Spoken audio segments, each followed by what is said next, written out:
Şerife'nin örgü dünyasına hoş geldiniz. Bugün örgülere farklı bir başlangıç modeli göstermek istiyorum. Biraz değişik bir başlangıç modeli. Modeli başlarken küçük bir parçada benim ile birlikte çalışmanızı tavsiye ederim. Nasıl yapıldığını anladıktan sonra rahatlıkla yapabileceğinizi düşünüyorum. Bu şekilde başlangıç ipini biraz uzun tutmanız lazım. Şöyle elimle tuttuğum yerden bir kat geçirdim. Tekrar aynı şekilde aynı yerden bir kat daha geçirdim. Bu şekilde ister 2 kat ip ile ister 3 veya 4 kat ip ile başlayabilirsiniz. Bu sizin başlangıcın ne kadar büyük ve kalın olmasını istemenize bağlı. Ben şu anda 2 kat ip ile başlamayı düşünüyorum.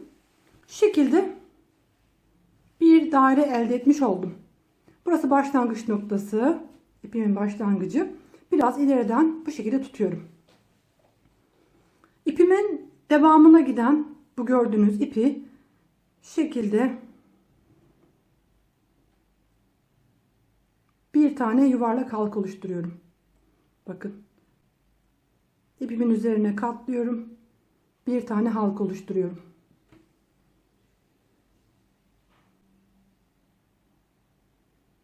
Sonra bu ipin devamını diğer 2 katlı ipin altından geçirerek bu halkanın içerisinden geçiriyorum. Bunu önce biraz şekilde bir sağlamlaştırıp uzatmam lazım.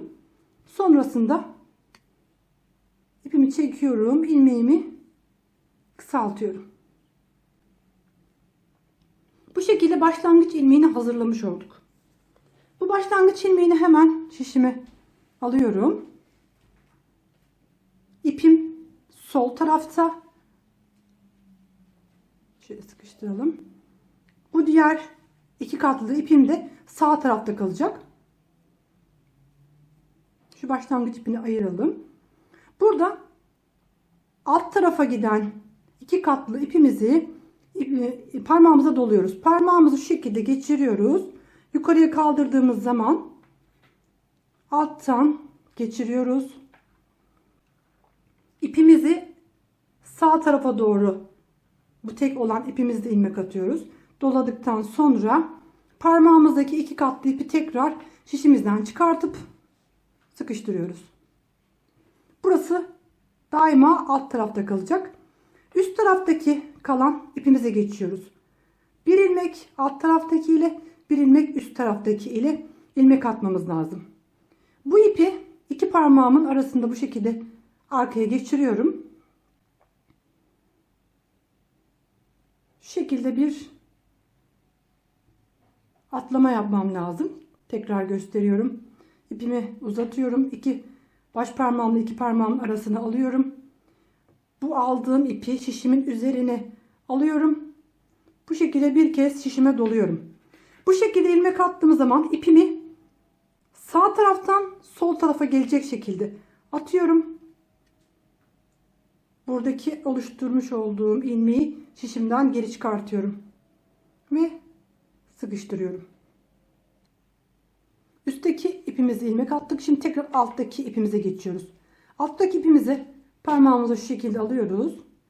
Parmağımı şişimin yukarısına doğru kaldırıyorum. Burada bir kez ipimi doladığım için bu doladığım ilmeğin içerisine giriyorum. Bu defa ilmeğimi sol taraftan sağ tarafa gelecek şekilde şişimden geçiriyorum. 2 katlı ipimi tekrar şişimden geri çıkartıyorum. Ve bunu tekrar aşağıya alıyorum. Şimdi yukarıdaki ipimi aynı şekilde 2 parmağımın arasına aldım. Bu 2 parmağımın arasındaki ipi şişimin üzerine koyuyorum. Ve üzerinden aşağı doğru doluyorum. Burada sol parmağımdaki tek katlı ipimi şişimin altından sağ taraftan sol tarafa doğru atıyorum. 2 katlı ipimizi tekrar şişimizden geriye çıkartıyoruz ve sıkıştırıyoruz. Burada sol parmağımızdaki tek katlı ip ile ilmekleri atıyoruz. Sadece bu çift katlı ilmekle altta bir desen oluşturmaya çalışıyoruz. Şimdi üstteki ilmeği attım. Tekrar alttaki ilmeğe geldim. Parmağımı şu şekilde doluyorum. Alttan şu şekilde baş parmağımla tutuyorum. Parmağımı alttan yukarıya doğru kaldırıyorum. Şimdi parmağımın olduğu yerden giriyorum. Bu şekilde ilmek attığım zaman tek katlı ipimi soldan sağa doğru şişimin altına doluyorum. Bu iki katlı ipi tekrar şişimden çıkartarak sıkıştırıyorum. Üstteki ipe geçtim. Üstteki ipi daima şu şekilde baş parmağınızı diğer parmağın arasına alıyoruz. Bu ipi şişimizin üzerinden aşağıya doğru doluyoruz. Bu şekilde ilmek attığımız zaman sol elimizdeki ipi şişimizin altından sol tarafa doğru geçiriyoruz. Ve tekrar çift katlı ipimi şişimden çıkartarak ilmeğimi oluşturdum. İlk anlayana kadar gerçekten ben de zorluk çektim. Ama 2-3 tane ilmek yaptıktan sonra işleyişi rahatlıkla anlayabilirsiniz. Üstteki ip işim bitti. Alttaki 2 katlı ipe geçiyorum. Alttan baş parmağımı ipime dolayarak şişimin yukarısına geçiriyorum. Parmağımın alt tarafından ipimi şişime geçirdim. Tek katlı ipimi sağ tarafa doğru şişimin üzerinden aşağı doğru doladım. Ve çift katlı ipi şişimden çıkartarak sıkıştırdım. Şimdi tekrar üstteki ipe geçtim. Üstteki ip bu şekilde iki parmağımızın arasında olmalı. İpimi çekiyorum. İki parmağımın arasındaki ipi üstten sol tarafa doğru şişimin altına geçiriyorum. Bu şekilde aldığım zaman tek katlı ipimi sağ taraftan sol tarafa geçecek şekilde atlatıyorum. Ve çift katlı ipimi tekrar şişimden çıkartarak sıkıştırıyorum. Görme engelli izleyicilerim var. Bu yüzden bu kadar çok konuşuyorum. Ama görme engelli izleyicilerimin bu modeli anlayıp çıkartabilmesi biraz zor olduğunu düşünüyorum. Ama gene de çok konuşarak anlatmaya çalışıyorum. Lütfen sizler de kusura bakmayın, hakkınızı helal edin. Fazla konuşuyorum, farkındayım ama görme engelli izleyicilerimden sürekli mesaj alıyorum. Şimdi tekrar alttaki çift katlı ipe geçtim. Baş parmağımı aşağıdan ipime doladım. Şişimin yukarısına doğru çıkarttığım anda parmağım ipim dolanmış oluyor zaten. Alttan giriyorum. Bu şekilde ilmek taktığım zaman ipimi soldan sağa doğru üstten geçiriyorum. Tek katlı ipimi. Sonrasında çift katlı ipimi şişimden çıkartıp sadece çekiyorum. Üst kattaki çift katlı ipime geldiğim zaman iki parmağımın arasına alıyorum. Bu ipi sağdan sola doğru şişimin üzerinden alt tarafına geçiriyorum. Bu şekilde geçirince ipimi bu defa ters yönde şişimden geçiriyorum. Tek katlı ipimi, çift katlı ipimi çıkartıp çekiyorum. Alttaki ipime geçtim. Parmağımı dolayıp alttan geçiyorum. İpimi soldan sağa doğru doluyorum ve çift katlı ipimi çıkartıyorum. Üstteki ipime geçtiğim zaman iki parmağımın arasına alıyorum. İki katlı ipimi şişime sağdan sola olacak şekilde geçiriyorum.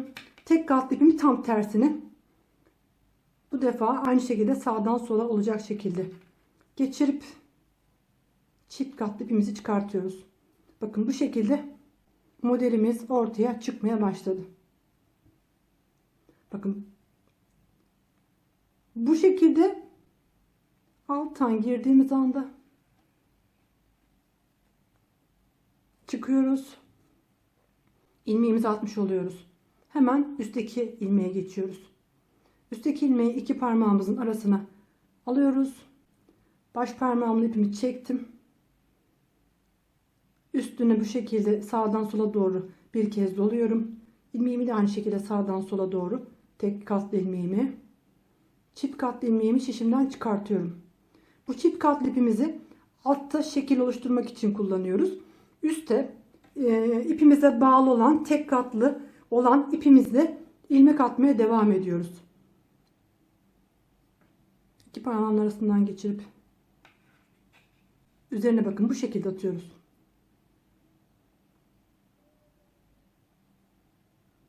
Tek katlı ipimizi de aynı yönde atıyoruz.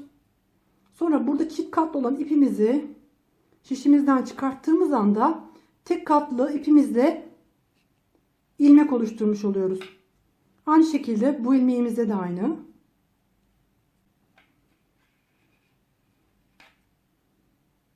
Çıkarttığımız anda tek katlı ipimizde ilmek atmış oluyoruz. Başlangıçtaki doladığımız ipimiz 2 katlı idi. Alttaki örgümüzün başlangıç görünümü bu şekilde. Başlangıç ipimizi 3 katlı olarak çalıştığım zaman örgümüzün alt görünümü bu şekilde olacak.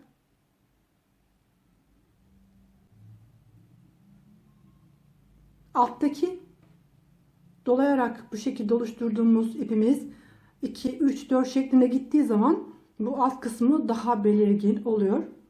Bunu 2 katlı ip ile, bunu 3 katlı ip ile çalıştım. Üzerine normal lastik örerek devam etmeniz lazım. İster haroşa örmenizi tavsiye ederim. Bir ters bir düz örgü toparlayacaktır. Bu alt kısmın çok hoş görünmesini sağlamayacaktır.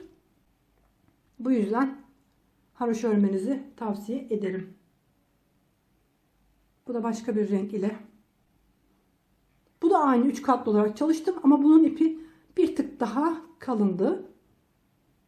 Farklı kalınlıklarda nasıl durduğunu görmenizi istedim.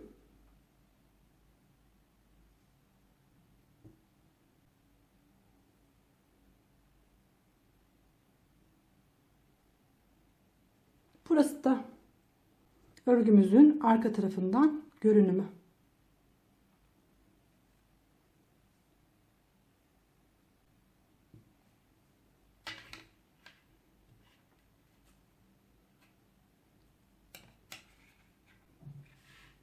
Herkese kolay gelsin.